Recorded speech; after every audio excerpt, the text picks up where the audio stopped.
Today we shall be dealing with Korea and how Korea became two nations. Korea was divided into two nations following World War II, which ended in 1945. Before the war, Korea had been under Japanese colonial rule for over 35 years. But with Japan's defeat, the country was forced to relinquish its hold on Korea. Soviet Union and the United States, who were allies during the Second World War, occupied different parts of Korea.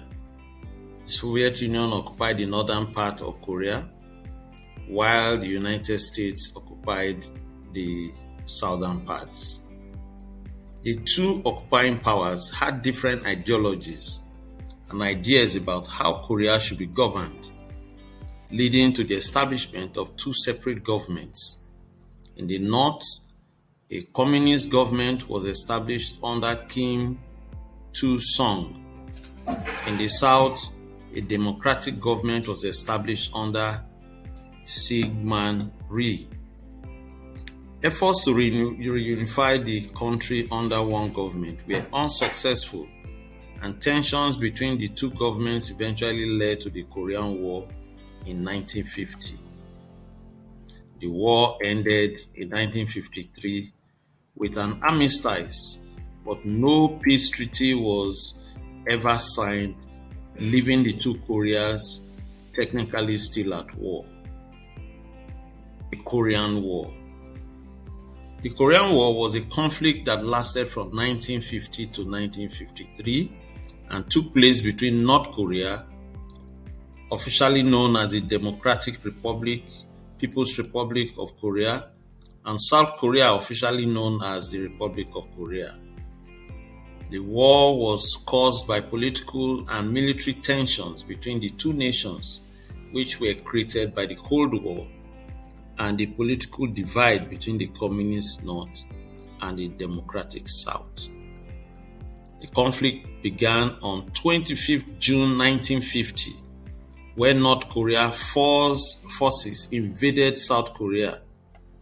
The United Nations quickly responded by calling for an international effort to repel the invasion.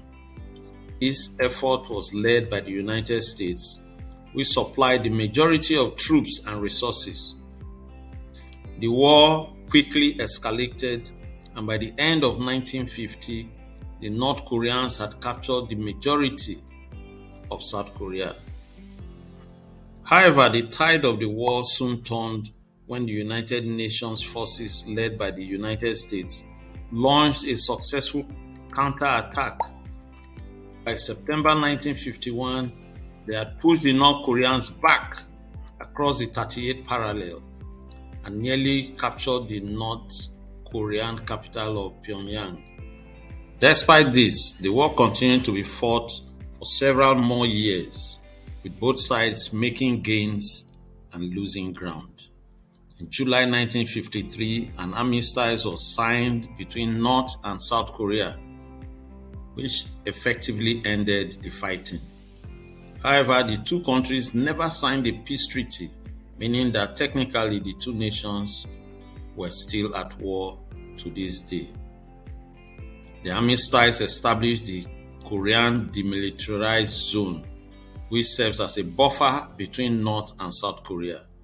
Since then, North and South Korea have followed vastly different political and economic systems, with North Korea remaining under the rule of the Kim dynasty and developing a closed, centrally planned economy, while South Korea has become a democracy with a market-oriented economy. The Korean War resulted in significant losses for both sides, with the hundreds of thousands of soldiers and civilians killed and entire cities destroyed. The war also caused a massive refugee crisis, with millions of people being forced to flee their homes. The conflict also had far-reaching effects, solidifying the division of Korea into two separate states and fueling the arms race and tensions between the United States and the Soviet Union during the Cold War. It was the first major conflict of the Cold War and established the US as a dominant military and political power in the world. The war also helped to strengthen the military-industrial complex in the US, which had a significant impact on the country's economy and society. Today, the Korean War is often referred to as a forgotten war, as it is often overshadowed by the larger and more well-known conflicts of World War I and World War II. The Korean War is considered one of the defining events of the 20th century, and its legacy continues to shape the political, economic, and military landscape of the Korean Peninsula and the wider world. My YouTube friends, kindly subscribe, like, and share this video. What efforts have been made to resolve the conflict? The Korean War conflict is still technically ongoing, as a formal peace treaty was never signed between North Korea and South Korea.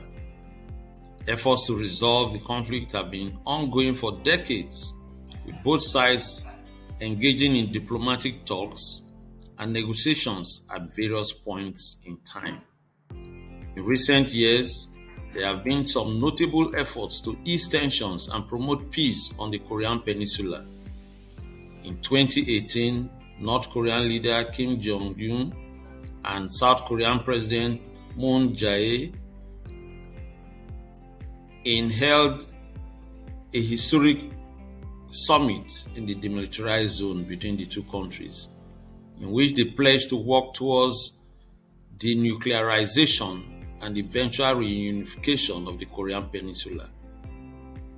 In addition to the summit, both sides have made efforts to improve relations and reduce military tensions along the demilitarized zone. They have also engaged in joint military exercises and cultural exchanges, and have made efforts to promote economic cooperation and increase trade. Despite these efforts, the conflict remains unresolved and tensions continue to simmer between North Korea and South Korea. The international community, including the United States and other key players, continue to work towards a peaceful resolution to the conflict. What is the state of the tension today? Despite attempts at peace and reconciliation, tensions have continued, including missile tests by North Korea and military exercises by South Korea and its allies. However, there have been some positive developments in recent years, such as the historic meeting between North Korean leader Kim Jong-un and South Korean President Moon Jae-in in 2018, and the diplomatic efforts by various countries to address the issue. Nevertheless, the situation remains tense and is uncertain what the future holds for the Korean Peninsula. The question then arises, is the Korean Peninsula safe for trading today? The two nations have made efforts to improve relations and promote economic cooperation, such as the establishment of the Kaesong Industrial Complex in the North Korea and various joint economic projects. However, tensions between North Korea and the international community, including South Korea, have remained high due to North Korea's pursuit of nuclear weapons and ballistic missile programs, making it a potentially volatile region. As a result, some businesses and investors may consider the Korean Peninsula to be a risky environment for trade and investment. Despite the political and economic divisions, the Korean people share a common cultural heritage, including a rich culinary tradition, a strong emphasis on family and community, and a deep appreciation for arts and literature. Today, Korea is a major player on the global stage with a vibrant entertainment industry, a thriving tech sector, and a growing influence in international politics and diplomacy. My YouTube friends, please like, share, and subscribe. Also make your comments. Thank you.